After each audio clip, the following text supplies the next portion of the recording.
मैं कमलेश पासवान ईश्वर की शपथ लेता हूं कि मैं विधि द्वारा स्थापित भारत के संविधान के प्रति सच्ची श्रद्धा और निष्ठा रखूंगा।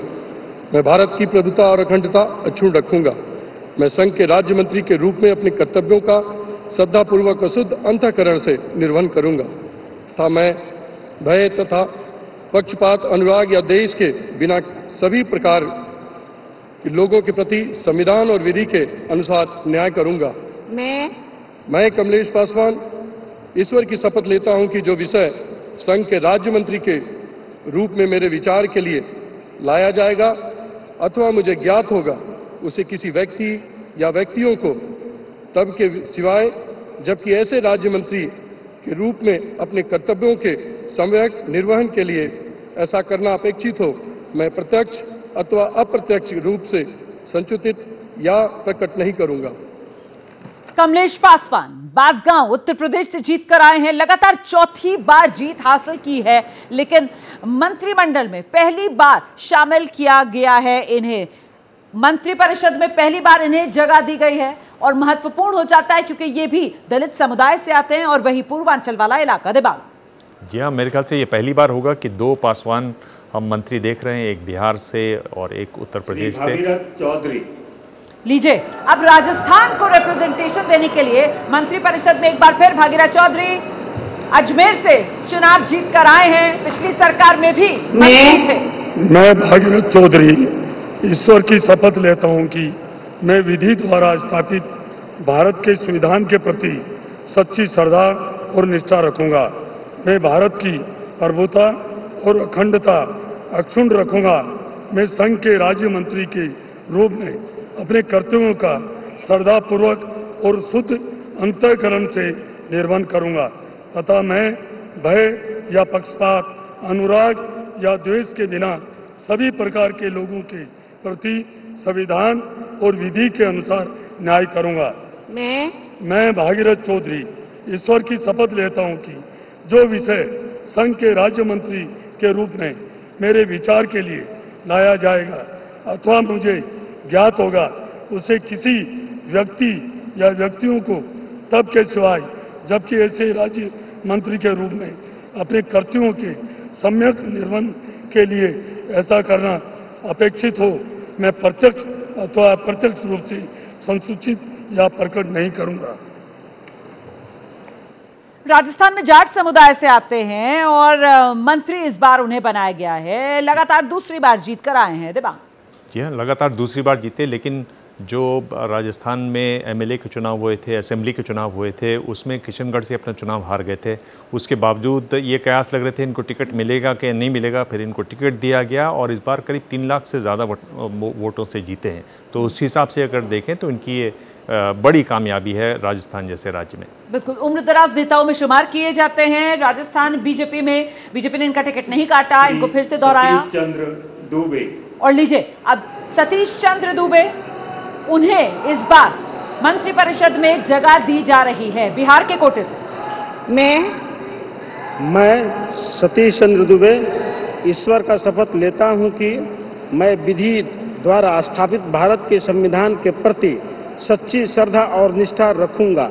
मैं भारत की प्रभुता और अखंडता अक्षुण्ण रखूंगा। मैं संघ के राज्य मंत्री के रूप में अपने कर्तव्यों का श्रद्धापूर्वक शुद्ध अंतःकरण से निर्वहन करूंगा तथा मैं भय या पक्षपात, अनुराग या द्वेष के बिना सभी प्रकार के लोगों के प्रति संविधान और विधि के अनुसार न्याय करूंगा। मैं सतीश चंद्र दुबे ईश्वर का शपथ लेता हूं कि जो विषय संघ के राज्य मंत्री के रूप में मेरे विचार के लिए लाया जाएगा अथवा मुझे ज्ञात होगा, उसे किसी व्यक्ति या व्यक्तियों को तब के सिवाय जबकि ऐसे राज्य मंत्री के रूप में अपने कर्तव्यों का सम्यक निर्वहन के लिए ऐसा करना अपेक्षित हो, मैं प्रत्यक्ष अथवा अप्रत्यक्ष रूप में संसूचित या प्रकट नहीं करूंगा। दिबांग, बिहार में बीजेपी ने अपने कोटे से जो 4 मंत्री बनाए हैं, इनमें 2 अगड़ा 2 पिछड़ा, ये सियासी समीकरण साधे हैं, बहुत क्लियर नजर आ रहा है। जान, अगर आप कुल मिला के देखें तो बिहार में 3 अगड़े और 2 दलित और 1 पिछड़ा और 1 अति पिछड़ा, वो साथियों को मिलाकर जेडीयू और जीतन राम मांझी। जी हाँ। जी, तो उसमें अब देखने वाली बात ये होगी कि क्या वहाँ पर जो बहुत बिहार में उनको समर्थन देते हैं, क्या राजपूतों को उसमें शामिल किया जाता है? जो एक गुस्सा उनका था, क्या वो इस बार इसमें शामिल किया जाता है? अभी तो और भी शामिल होने वाले हैं, देखते हैं उसमें आगे आगे कैसे होता है, क्योंकि बिहार में ये साधना जरूरी है। बिहार में जो अपने कोटे से 2 अगड़ों को बीजेपी ने जगह दी है, उसमें एक भूमिहार और दूसरे ये ब्राह्मण दुबे। इसके अलावा हमने देखा किस तरीके से नित्यानंद राय यादव और लीजिए वीआईपी के कोटे से संजय सेठ, एक और नेता जिसको जगह दी गई है बिहार एनडीए। मैं संजय सेठ ईश्वर की शपथ लेता हूं कि मैं विधि द्वारा स्थापित भारत के संविधान के प्रति सच्ची श्रद्धा और निष्ठा रखूंगा। मैं भारत की प्रभुता और अखंडता को अक्षुण्ण रखूंगा। मैं संघ के राज्य मंत्री के रूप में अपने कर्तव्यों का श्रद्धापूर्वक और शुद्ध अंतःकरण से निर्वहन करूंगा तथा मैं भय या पक्षपात, अनुराग या द्वेष के बिना सभी प्रकार के लोगों के प्रति संविधान और विधि के अनुसार न्याय करूंगा। मैं संजय सेठ ईश्वर की शपथ लेता हूं कि जो विषय संघ के राज्य मंत्री के रूप में मेरे विचार के लिए लाया जाएगा अथवा मुझे ज्ञात होगा, उसे किसी व्यक्ति या व्यक्तियों को तब के सिवाय जबकि ऐसे राज्य मंत्री के रूप में अपने कर्तव्यों के सम्यक निर्वहन के लिए ऐसा करना अपेक्षित हो, मैं प्रत्यक्ष अथवा अप्रत्यक्ष रूप से संसूचित या प्रकट नहीं करूंगा। माफ कीजिएगा, संजय सेठ रांची से जीत कर आए हैं, लगातार दूसरी बार जीते हैं। पहले उद्योगपति थे और बड़ी जीत इस बार रांची से दर्ज की है। तो ये झारखंड के कोटे से एक और मंत्री, वही झारखंड जहां इस साल के अंत में होने हैं चुनाव। जी हाँ, बिल्कुल। झारखंड में आप जिस तरह से मंत्रिमंडल बनता है उसमें उसको कैसे साधा जाता है, बिहार के साथ साथ वो भी देखना ज़रूरी होगा, क्योंकि झारखंड बहुत महत्वपूर्ण राज्य है।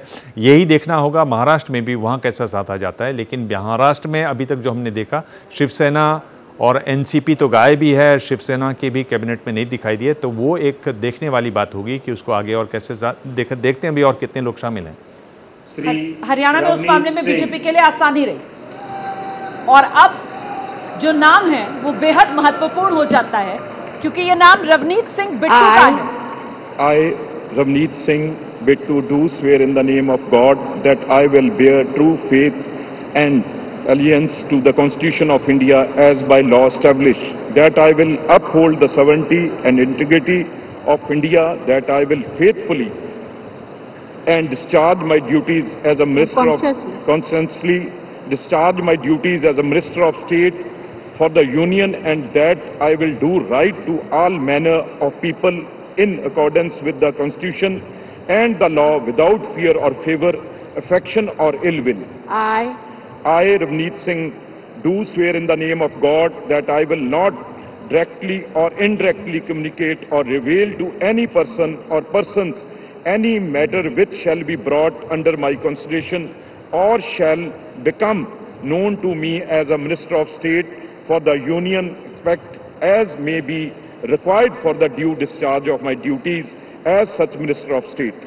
गौर करने वाली बात यह है कि रवनीत सिंह बिट्टू अभी किसी सदन के सदस्य नहीं हैं, लेकिन पंजाब को महत्व और प्रतिनिधित्व देने के लिए रवनीत सिंह बिट्टू को भी मंत्री परिषद में शामिल किया गया। अभी हाल ही में कांग्रेस छोड़कर बीजेपी में शामिल हुए और लोकसभा चुनाव बीजेपी के टिकट से हारे। जी हाँ, और बेअंत सिंह जो कांग्रेस के मुख्यमंत्री रहे, बहुत मुश्किल दिनों में पंजाब में, ये उनके पोते हैं और पूरा उन लोगों ने इन्होंने जोर लगाया था लुधियाना से सीट जीतने की, लेकिन वो नहीं हो पाया। और इनको शामिल करना एक बार फिर दिखाता है कि बीजेपी ने अभी भी पंजाब में उम्मीद नहीं छोड़ी है, पंजाब में वो बड़ी कोशिश आगे भी करेगी।